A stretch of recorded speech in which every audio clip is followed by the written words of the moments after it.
Le festival de Cannes ne se résume pas à des paillettes sur le tapis rouge et du cinéma. S'y est aussi beaucoup d'appréhension, des réalisateurs, des acteurs, des scénaristes ou encore des producteurs.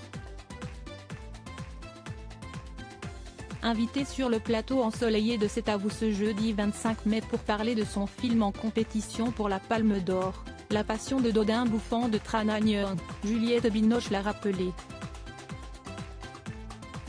Avant de s'asseoir à la table d'Anne-Elisabeth Lemoine, l'actrice a vu défiler à l'écran l'un de ses grands moments d'émotion sur la croisette.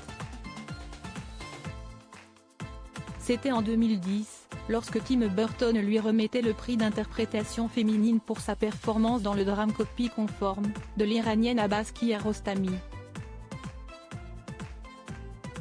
Extrêmement honorée d'être récompensée par une palme, Juliette Binoche livre alors un discours bouleversant en hommage à son réalisateur.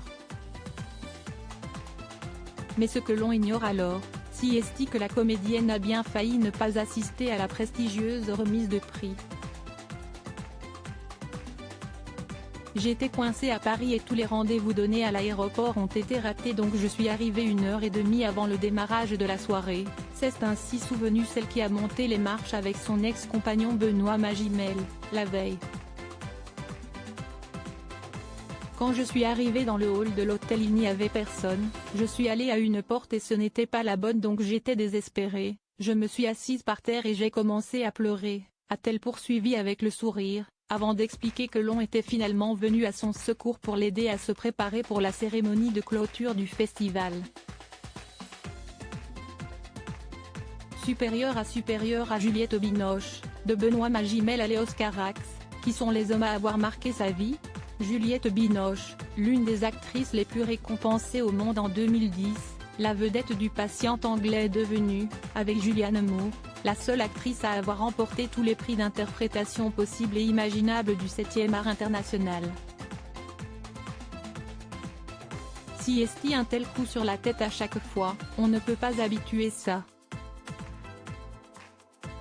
Quand on est acteur et qu'on se donne devant une caméra, si très abstrait et quand ça devient concret avec un prix, on se dit ah oui, j'ai vécu ça déjà, si vrai, a expliqué la talentueuse quinquagénaire dont la filmographie ne cesse de s'étoffer. Dans le film d'époque La Passion de Dodin bouffant, elle interprète Eugénie, une cuisinière hors pair au service du célèbre gastronome Dodin bouffant, campé par le père de sa fille Anna, depuis 20 ans. À force de passer du temps ensemble derrière les fourneaux, une passion amoureuse naît entre eux. Et avec elle, les plats tous plus savoureux et délicats les uns que les autres qui émerveilleront les plus grands de ce monde. Mais avide de liberté, Eugénie n'a jamais voulu se marier avec le chef. Ce dernier décide alors de faire quelque chose qu'il n'a encore jamais fait, cuisiner pour elle. Crédit photo, capture d'écran France 5 C'est à vous.